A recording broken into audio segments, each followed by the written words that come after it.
Bonjour, je suis Marjosée Richer. Bienvenue dans l'émission L'impact de l'exportation balado. Des pilotes qui s'entraînent pendant des milliers d'heures sans quitter le sol, des médecins s'entraînent à des opérations complexes sans patients sur la table, des soldats et des ingénieurs qui s'entraînent à des scénarios réels sans que leur vie ne soit en danger. Voici les types de situations rendues possibles par une technologie de simulation de pointe et c'est dans ce domaine que notre invité d'aujourd'hui est spécialisée. Hélène Gagnon est chef de durabilité et vice-présidente principale pour l'engagement des parties prenantes de CAE Incorporated, une entreprise canadienne qui crée des simulations et des solutions de formation étonnantes dans des secteurs allant de l'aviation à la défense, à la sécurité, en passant par les soins de santé. J'aimerais aujourd'hui commencer par souligner que nous diffusons cet épisode depuis chez moi, à Montréal, sur le territoire traditionnel non cédé des Kanien'kehá:ka, le peuple Mohawk.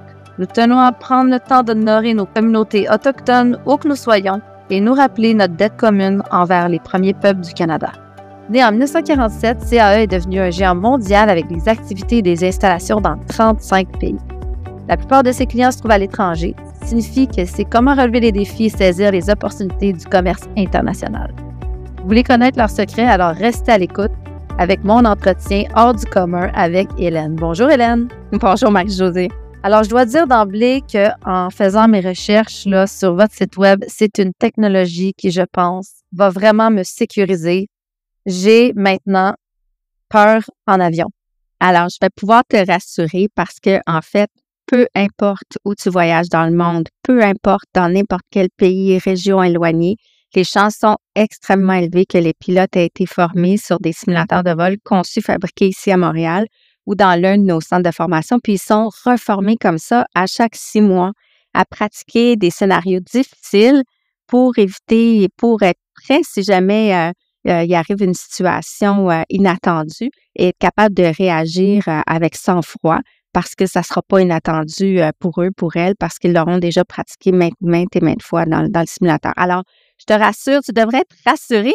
L'aviation, c'est le mode de transport le plus sécuritaire, notamment grâce à la formation qui est récurrente par le biais de la simulation.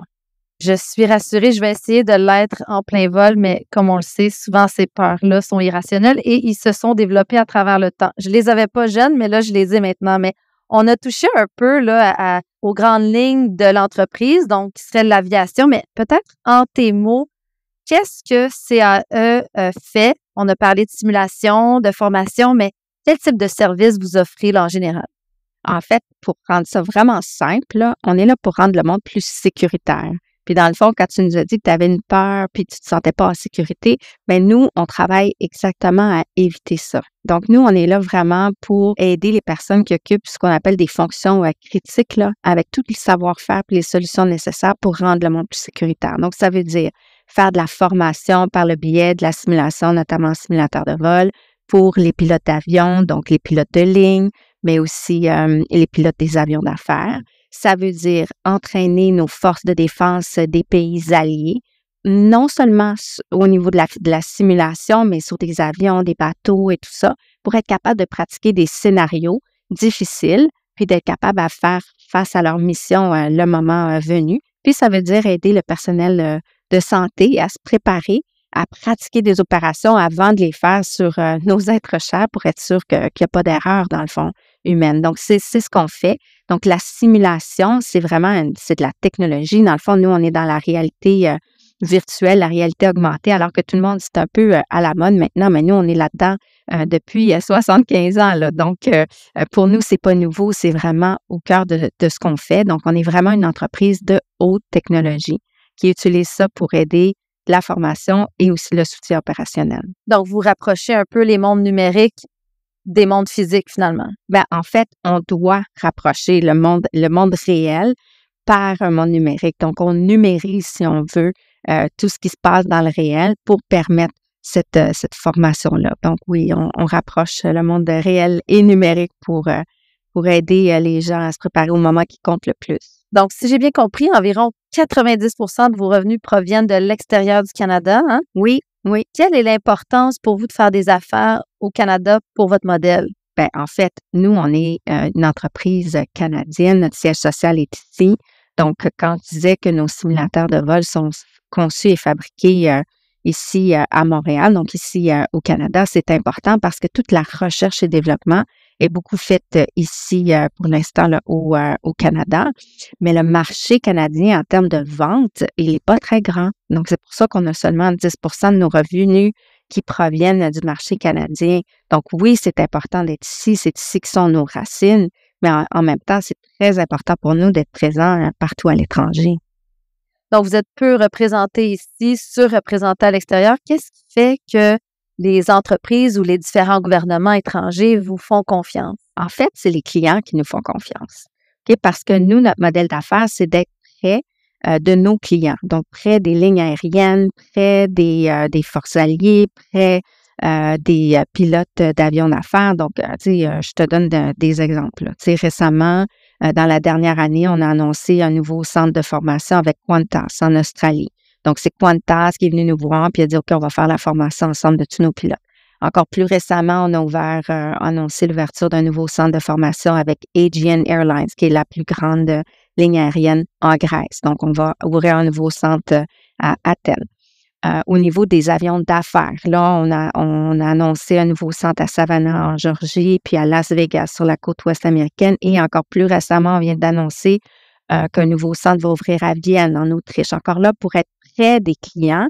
Donc, pourquoi on a ouvert des nouveaux centres dans ces nouvelles villes ou dans ces nouveaux pays-là? C'est parce que il y a un client qui nous dit, on a besoin de vous, de vos technologies, de vos simulateurs, de vos instructeurs, de votre centre de formation ici pour aider à faire face à la croissance puis aux besoins au niveau des pilotes. C'est 300 000 nouveaux pilotes qu'on va avoir besoin dans les 10 prochaines années.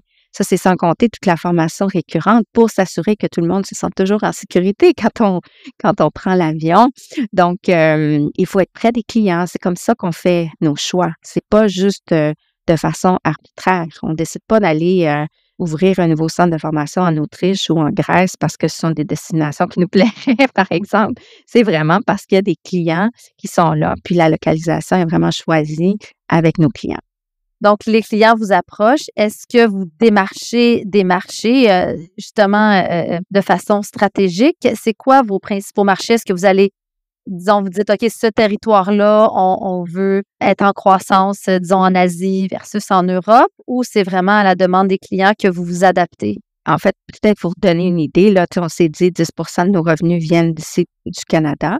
Notre plus gros marché demeure les États-Unis. Si on fait des chiffrons, là, c'est à peu près 50 de nos revenus qui viennent des États-Unis, 20 qui viennent de l'Europe. Puis là, je compte le Royaume-Uni. Là, dans l'Europe, le Royaume-Uni et le reste de l'Europe. 15 en Asie. Et puis à peu près 5 là, pour l'Amérique centrale, l'Amérique du Sud, l'Océanie, l'Afrique. Donc, on voit un peu la répartition déjà géographique. On voit que les États-Unis demeurent un marché très important, que ce soit pour l'aviation civile, pour l'aviation d'affaires, inutile de le dire, pour la défense et la sécurité aussi. Donc, c'est un marché très, très important. Mais on voit que l'Europe à 20 l'Asie à 15 il y a des marchés qui grandissent, là, vraiment. Donc, nos choix, si on veut, d'exportation ou d'endroits où on va s'établir, c'est toujours fait vraiment avec les clients. On n'y va pas tout seul. On est proche des lignes aériennes depuis toujours. On est proche des forces de défense alliées depuis toujours. Et donc, on fait ça toujours en partenariat. On ne fait pas juste du démarchage par nous-mêmes, là. Est-ce que ces deux secteurs-là, l'aviation et la défense, ce sont les secteurs principaux de CAE? Oui, le secteur des soins de santé, c'est encore très petit. C'est moins que 5 de nos revenus. Donc, le reste est à peu près à part égale là, entre l'aviation civile et la défense et sécurité. Là, ça dépend des années, mais tu sais, si on fait des chiffrons, donc ce sont nos deux plus grands marchés, là, c'est vraiment l'aviation civile et la défense et la sécurité. Est-ce qu'il y a beaucoup de compétition? Est-ce qu'il y a plusieurs compagnies dans le monde qui sont établies et qui sont capables de donner le même service que vous? C'est une bonne question, en fait, parce que la raison pour laquelle on pense qu'on est les meilleurs et puis qu'on est pas mal les meilleurs au monde dans notre domaine, c'est que nous, on est seulement concentrés sur ce que je suis en train de vous expliquer. Donc, oui, on a des concurrents qui sont beaucoup plus gros que nous. Airbus et Boeing sont des concurrents, par exemple. Mais Airbus et Boeing, on le sait, le cœur de leur entreprise, c'est de faire des avions. Hein? Donc, c'est sur ça qu'ils misent principalement pour faire leur croissance, faire leurs revenus, alors que le volet simulation, c'est tout petit pour eux. Alors que nous, la raison pour laquelle on est si bon, puis on a des si grandes parts de marché, c'est que nous, on ne fait que ça. Et donc, c'est pour ça qu'on est très, très bon. C'est pour ça aussi qu'on travaille avec tous les fabricants d'avions. Par exemple, si une ligne aérienne a des avions de Boeing, d'Airbus, de Bombardier, d'Embraer, bien, ils vont aimer ça, travailler avec un fournisseur pour la simulation qui est indépendant de tous ces fabricants d'avions-là, puis qui peut leur fournir la meilleure simulation adaptée et qui reproduit chacune de leurs plateformes de façon indépendante. Ils ne voudraient pas donner l'information à Airbus sur leurs avions Boeing, par exemple. Comprenez?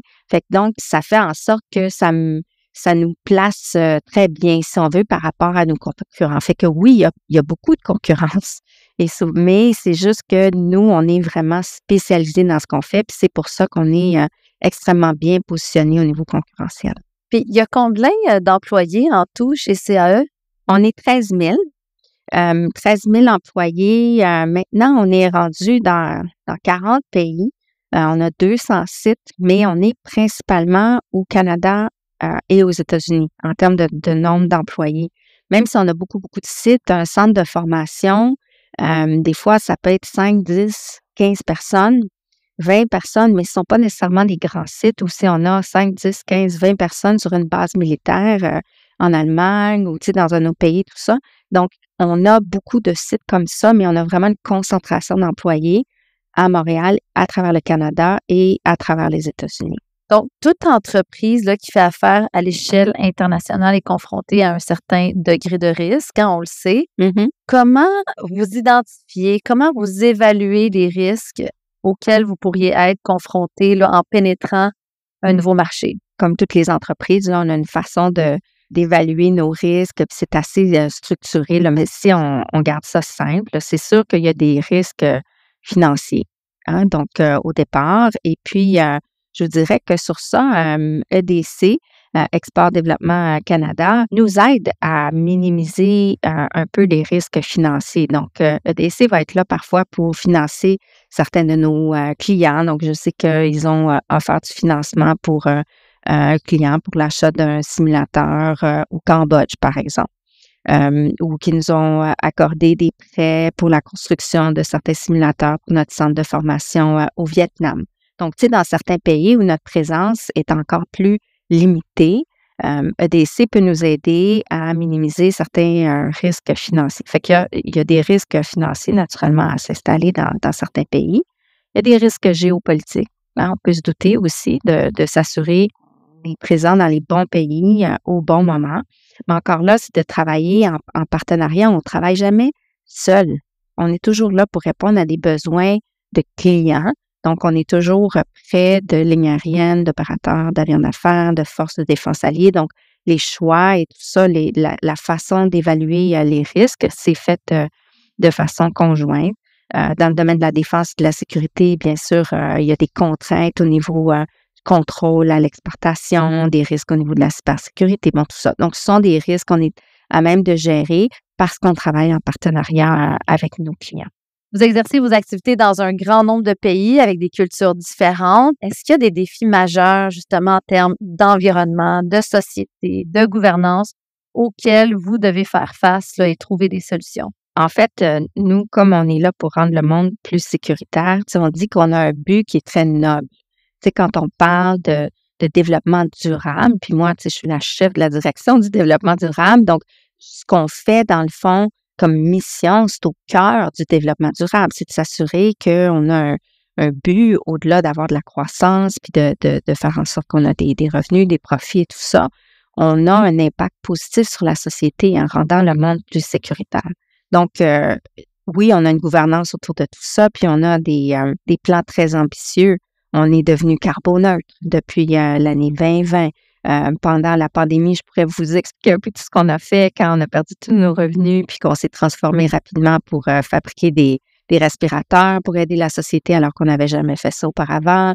On a mobilisé tout l'écosystème au Québec pour créer des centres de vaccination en entreprise. Donc ça, c'est parti vraiment de l'initiative de mon président et moi-même. Donc, on a convaincu le gouvernement du Québec de permettre que la vaccination contre la COVID soit faite en entreprise, qui a permis que 10% des vaccins qui ont été donnés soient faits par le biais des entreprises à nos coûts, là, au coût des entreprises, pas au coût du gouvernement. Donc, je pense qu'on a une approche chez CAE qui est d'aider la société au-delà de ce qu'on fait dans notre mission de base. Mais il y a beaucoup de choses qui sont intéressantes, je dirais, grâce à nos technologies. Puis j'ai le goût de vous donner un exemple parce que j'aurais le goût de te donner un exemple, Marie-Josée. Récemment, on a été approchés par le gouvernement de la Grande-Bretagne qui sont en train d'exploiter des éoliennes en mer. Puis ils nous ont approchés pour dire on aimerait ça simuler les vents puis les interactions entre l'éolienne, la mer et tout ça. On a besoin d'un environnement de simulation pour voir comment on pourrait utiliser des drones et des robots pour faire l'inspection des parcs d'éoliennes en mer. Alors, on a travaillé avec des entreprises du UK en intelligence artificielle et tout ça, puis on a créé un environnement de simulation pour simuler des vols de drones réalistes qui vont aller faire les inspections de ces éoliennes-là. Donc, quand on y pense, c'est comme une opportunité d'affaires là, qui est en train de découler de ce qu'on fait, c'est-à-dire des environnements de simulation, mais qui aident la société avec des choses sur lesquelles on n'avait peut-être même pas pensé il y a encore 2-3 ans. Donc, je pense qu'il y a beaucoup de choses qui se dessinent pour nous là, avec cette gouvernance-là qui va nous permettre d'avoir des nouvelles opportunités d'affaires. Mais justement, juste le fait de simuler là, dans un monde, disons, numérique, j'imagine qu'on n'utilise pas toutes les ressources dans le monde physique. Donc, disons, un avion qui ferait 1000 heures de vol, ben là, il fait 1000 heures de vol, mais avec ses lunettes d'intelligence artificielle. Oui. J'imagine que déjà là, d'emblée, on diminue beaucoup l'impact environnemental. Est-ce que vous le calculez? Est-ce que vous le quantifiez? En fait, à chaque année, grâce à nos simulateurs de vol au niveau de l'aviation civile, c'est 5 millions de tonnes de CO2 qui vont jamais dans l'atmosphère. Okay? Donc, ça, c'est en partant un peu notre contribution, si on veut, là, à la planète. Mais plus que ça, dans le domaine de la défense et de la sécurité, 1 minute dans un avion de chasse de type Eurofighter, ça équivaut à 1 journée complète en simulateur de vol en termes d'empreinte carbone. Quand on est capable de convaincre certains pays d'augmenter leur pourcentage d'entraînement des forces par le biais de la simulation, on peut imaginer tout le carbone qui est sauvé, puis qui aide notre planète et qui permet à nos forces de défense de se pratiquer puis de vraiment d'avoir des manœuvres qui sont complexes et difficiles de façon plus sécuritaire, de façon plus réaliste, tout en préservant, réduisant l'empreinte carbone puis protégeant notre planète. Puis tu parlais tantôt, ça m'a titillé l'oreille là, de logiciels pour aider un peu à gérer les déchets à bord qui sont, on s'entend, un peu faramineux. Moi, ça me rend un peu dingue, là. Tu sais, une gorgée d'eau dans un verre de plastique, je me dis, mon Dieu, tu sais, puis là, tout ça est jeté.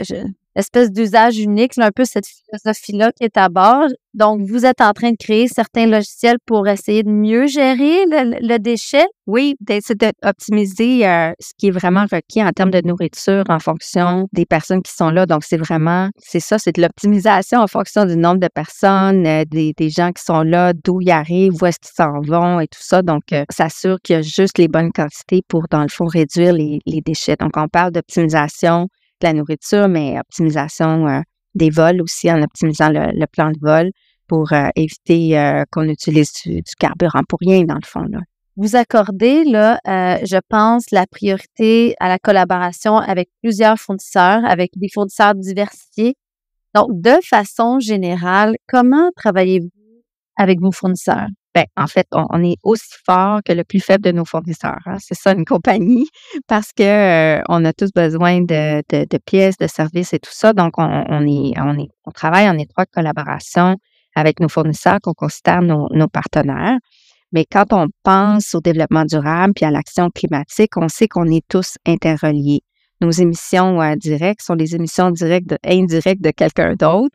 Et donc, on doit travailler vraiment en partenariat. Fait que, notre chaîne d'approvisionnement, notre chaîne de valeur devient très importante dans ça. Mais il faut se le dire, c'est pas tous les fournisseurs qui ont le même niveau de maturité quand on parle de développement durable. Il y en a qui sont très, très avancés, puis il y en a d'autres qui commencent, qui sont au premier balbutiement, qui n'ont jamais calculé leur empreinte carbone, qui ne savent même pas de quoi on parle quand on parle d'empreinte carbone. Fait que notre rôle, c'est pas de leur envoyer des questionnaires puis leur dire remplissez ça, puis il faut réduire le carbone puis réduire les coûts et tout ça. On les prend sous notre aile. Tu sais, dans le fond, on leur dit on va travailler ça ensemble. On est ensemble là-dedans dans l'action climatique. On est carboneutre, donc on compense nos émissions directes et indirectes. Mais éventuellement, il va falloir qu'on réduise aussi toutes nos émissions indirectes de notre chaîne de valeur. Et puis, on a récemment fait venir le top, si on veut, de nos fournisseurs stratégiques sur les simulateurs de vol. On leur a offert une formation sur c'est quoi l'empreinte carbone, c'est quoi les changements climatiques. On les aide à faire leur premier inventaire carbone. On a nos ingénieurs qui les aident à dire, OK, comment est-ce qu'on va regarder ça maintenant ensemble? On les dirige vers des programmes qui existent aussi, que ce soit à Montréal avec la Grappe aéronautique Aéro-Montréal, qui les aide avec du financement puis du conseil aussi, si on veut, pour réduire leur empreinte carbone. Fait qu'on travaille en partenariat en utilisant un peu tous les outils qu'on a pour que, ultimement, tout le monde en soit un petit peu au même niveau puis qu'on soit capable, après ça, d'avoir la même terminologie puis de travailler ensemble à réduire notre empreinte carbone. Donc là, j'ai entendu vous compenser là, vos émissions directes et indirectes. De quelle façon vous achetez des crédits carbone? Comment ça fonctionne? C'est intéressant de comprendre ça parce qu'il y a beaucoup d'entreprises qui ont décidé de se dire, ben nous, on va faire la compensation de nos émissions résiduelles seulement, mettons, en 2050. Puis nous, on a décidé de prendre l'approche inverse. On a décidé qu'on voulait prendre des mesures ambitieuses dès maintenant. Puis on s'est dit en 2019 qu'on allait devenir carboneutre en dedans d'un an. On a décidé de continuer à le faire, même si la pandémie est arrivée, puis que inutile de vous dire que ça a eu un gros impact sur nos revenus. Les premiers mois, c'était très, très difficile pour notre entreprise, mais on est devenu carboneutre en 2020, donc on compense nos émissions directes de Scope 1, puis notre énergie, notre électricité de nos 200 sites dans nos 40 pays avec des certificats d'énergie renouvelable. Puis ce que ça a fait, c'est d'inspirer d'autres entreprises de notre secteur, d'inspirer nos employés, nos enfants, les générations futures à se dire, mais il faut que ça fasse mal maintenant. Il faut qu'on le sente tout de suite, là. Tu sais, il faut qu'il y ait comme une facture qui nous force à réduire plus vite à la source. Parce que c'est ça que ça fait, nous, la compensation. Si on se disait, on va compenser seulement en 2050, on réduirait à la source, mais on réduirait pas mal plus lentement. Tandis que là, on s'est créé un incitatif interne de se dire, OK, mais si on veut pas juste continuellement à payer de la compensation, qu'est-ce qu'on fait pour réduire nos émissions directes? Puis nous, nos émissions directes, c'est principalement du carburant d'avion. Parce que nous, bien qu'on travaille beaucoup avec les simulateurs de vol, on a aussi une petite flotte d'avions de 250 appareils, 200 appareils, là, qui sont des petits avions qui donnent la licence initiale de pilote pour des cadets. Puis on a décidé qu'on allait électrifier cette flotte-là. Ça, ce sont des petits appareils, j'appelle ça des appareils qui vont nulle part, qui vont du point A au point A. Ça veut dire qu'ils font des vols de 30 minutes, 1 heure pour 2 personnes. Donc, c'est vraiment des petits appareils. C'est totalement réaliste de les électrifier. Donc, on est en train de convertir nos appareils existants de type Piper à l'électrification. Puis ensuite, on va vendre ce kit de conversion-là d'avions électriques à d'autres opérateurs d'avions Piper. Donc, on est en train d'avoir un impact au-delà même de notre entreprise pour électrifier. On parle beaucoup de véhicules électriques sur la route, d'autobus, de trains, de camions, mais on ne pense pas assez à l'aviation électrique. Et donc, nous, on a lancé notre programme d'aviation électrique là, l'année dernière. Donc, on prend des actions comme ça qui sont assez audacieuses, puis je pense très inspirantes.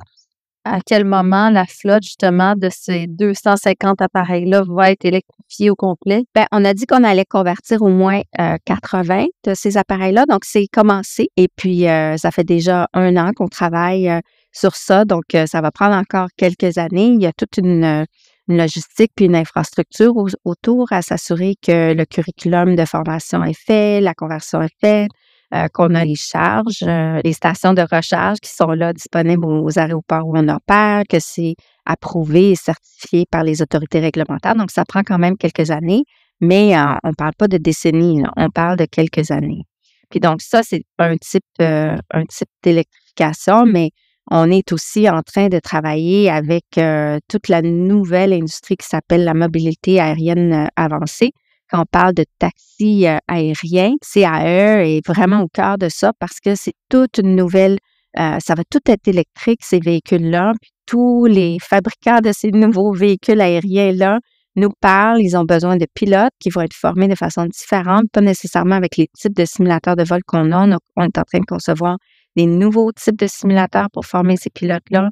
Ils vont avoir besoin de nous pour potentiellement faire certifier leurs appareils avec les autorités réglementaires, potentiellement pour simuler tous ces véhicules-là pour avoir l'acceptabilité sociale de ces nouveaux véhicules-là dans différents environnements. Mais ça, c'est fascinant parce que c'est toute une nouvelle industrie complètement électrique qui est en train de se développer. Puis d'ici 3, 4, 5, 6, 7, 8 ans, là, on va commencer à en voir dans différentes villes, différents pays. De ce que j'entends, là, il y a une énorme culture de durabilité, d'innovation. Comment vous faites au sein de l'entreprise pour cultiver ces cultures-là, justement? Comment vient l'innovation? C'est un département, c'est quelqu'un, c'est... Bon, alors, l'innovation, honnêtement, c'est une de nos valeurs. OK? Donc, c'est pas juste un département, l'innovation. On a 5 valeurs, puis l'innovation, ça en fait partie. Donc, depuis le début, depuis plus de 75 ans maintenant, c'est vraiment au cœur, que ce soit la recherche et développement, mais aussi l'innovation, un peu dans tout ce qu'on est. On est un peu entrepreneurial, CAE. On a grandi beaucoup par acquisition, puis on est présent là, un peu partout où nos clients ont besoin de nous, mais si on n'était pas en train d'innover continuellement, on n'aurait pas tout le succès qu'on a aujourd'hui. On ne serait pas en train d'explorer les taxis aériens, d'explorer comment on peut simuler l'utilisation de drones pour inspecter des éoliennes en mer. On ne serait pas en train d'aider nos clients à former des pilotes jour après jour, puis à aider les forces aériennes, les forces armées à se préparer comme il faut à leur mission par le biais de la simulation. C'est vraiment l'innovation technologique qui est au cœur de ça. Donc ça, je dirais que c'est un peu, on appelle ça notre sauce secrète chez CAE. C'est vraiment dans notre ADN, l'innovation. Mais le fait d'avoir un impact sur la société, un impact positif sur la société, c'est au cœur de ce qu'on fait. Quand on dit qu'on rend le monde plus sécuritaire, alors c'est naturel d'ajouter des cordes à notre acte, de dire, on est carboneutre, puis on fait partie de la solution au niveau de l'environnement. On est là pour aider la société quand arrivent des situations comme la pandémie, puis on se dit qu'est-ce qu'on peut faire pour aider, que ce soit avec nos respirateurs ou avec la mobilisation autour de la vaccination d'entreprise. Donc, on a ça, je dirais, un peu dans notre ADN, puis c'est très mobilisant pour nos employés. C'est vraiment dans votre modèle d'affaires, de ce que je comprends là, à la base. Tu as récemment participé à une table ronde sur la manière dont les entreprises canadiennes peuvent être propulsées sur la scène internationale. Qu'est-ce que tu as tiré de cette discussion-là?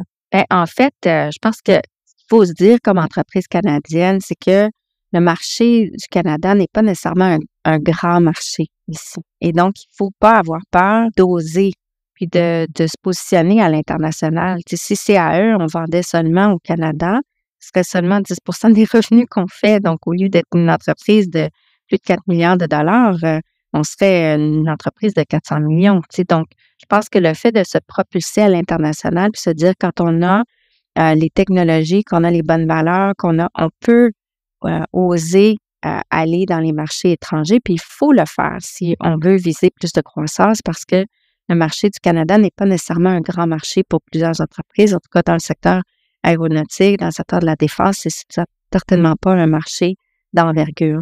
Donc, il ne faut pas hésiter à utiliser les leviers qui sont là, que ce soit EDC qui est là pour accompagner les entreprises à l'étranger, mais aussi les ambassades du Canada partout à l'étranger, les délégations du Québec qui sont là pour accompagner les entreprises d'ici pour faire leur place, ouvrir des portes. Dans notre cas, comme on est établi dans plusieurs des marchés, on est quand même assez bien établi, donc on n'a pas toujours besoin des ambassades et puis de la délégation, mais parfois oui, dans notre marché de la santé, qui est un marché un petit peu plus petit pour nous, on est peut-être moins branché que dans le marché de l'aviation et de la défense, et souvent, on va faire appel à ce moment-là aux ambassades, aux délégations pour nous aider.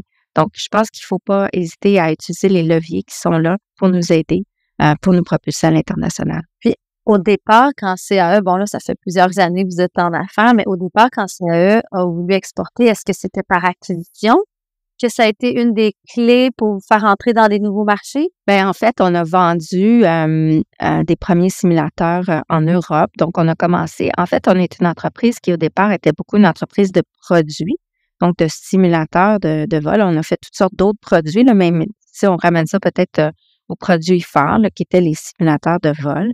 Mais parce qu'à un moment donné, on avait tellement des parts de marché élevées, là, plus de 80% des parts de marché, on disait, on peut pas seulement rester dans les produits, il faut qu'on se diversifie. Et c'est pour ça qu'on est allé dans le service, dans la formation pour les pilotes. Et là encore, on est numéro 1 au monde, mais c'est un marché qui est beaucoup plus fragmenté.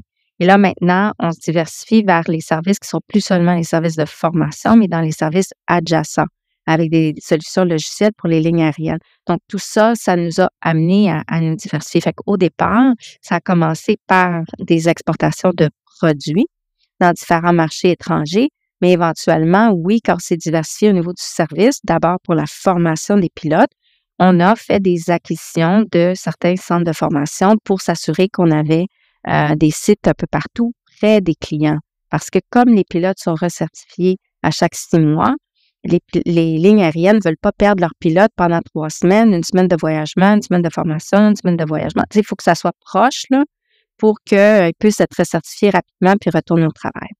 Aujourd'hui, il y a plusieurs Canadiens qui nous écoutent parce qu'ils souhaitent développer leur entreprise grâce à des exportations. Quel est le conseil? Je pense que tu as touché à plusieurs choses, mais quel est le ou les quelques conseils que tu aimerais donner pour aider ces gens-là dans leur démarche? Je pense qu'il faut s'assurer d'avoir un marché qui est ouvert à nous. Donc, si on pense qu'il n'y a pas de marché pour nos produits, pour nos services dans un pays en particulier, il ne faut pas s'acharner sur un pays. Nous, ce qui a fait notre succès, c'est on était toujours très près de nos clients. C'est ça qui a fait que notre croissance a continué sans cesse. C'est qu'on se dit où sont les clients, où sont les besoins, et puis on suit dans le fond les clients avec nos produits, avec nos services. Fait que ça s'est fait plus naturellement. Fait qu'une fois qu'on a ciblé un peu où sont les clients, où sont les besoins, là, il faut se faire accompagner après. Donc, utiliser les outils qui sont à notre disposition parce que les gouvernements ici savent très bien, les différentes organisations savent très bien que le marché du Canada n'est pas un grand marché. C'est pour ça qu'on essaie d'abord d'exporter souvent vers les États-Unis, puis ensuite vers d'autres marchés pour se diversifier. Mais il faut se faire accompagner, puis utiliser les leviers qu'on a, DC, les ambassades, les délégations, tout ça. Il y en a beaucoup de services d'aide aux exportations. Alors, il faut pas hésiter à demander de l'aide. Il y a beaucoup de gens qui attendent que ça, de nous aider à exporter. C'est un peu comme l'adage dit, là, il faut pêcher là où il y a des poissons. Exact, exactement. C'est un peu ça, effectivement. Hélène, merci énormément d'avoir pris le temps de discuter avec moi aujourd'hui. Ce fut un réel plaisir et surtout, j'espère être plus en sécurité lors de mon prochain vol. Je pense que je vais penser à toi et tout ce que ton entreprise a fait pour sécuriser pas juste le médical, mais aussi tout le monde de l'aviation. Là, c'est vraiment incroyable de t'entendre parler et d'entendre parler aussi ces valeurs-là de durabilité, d'innovation. C'est vraiment un bel exemple pour toutes les compagnies canadiennes qui nous écoutent. Et merci beaucoup pour cette belle opportunité, Marie-Josée. Puis oui, je te rassure, tu es totalement en sécurité grâce à la formation par le biais de la simulation de CAE pour nos pilotes. Merci tout le monde de nous avoir rejoints aujourd'hui à l'émission L'Impact de l'exportation balado. Si vous avez apprécié l'épisode d'aujourd'hui, on serait ravis que vous vous abonniez, que vous notiez et que vous laissiez un commentaire sur votre plateforme de diffusion préférée. Je vous dis à la prochaine.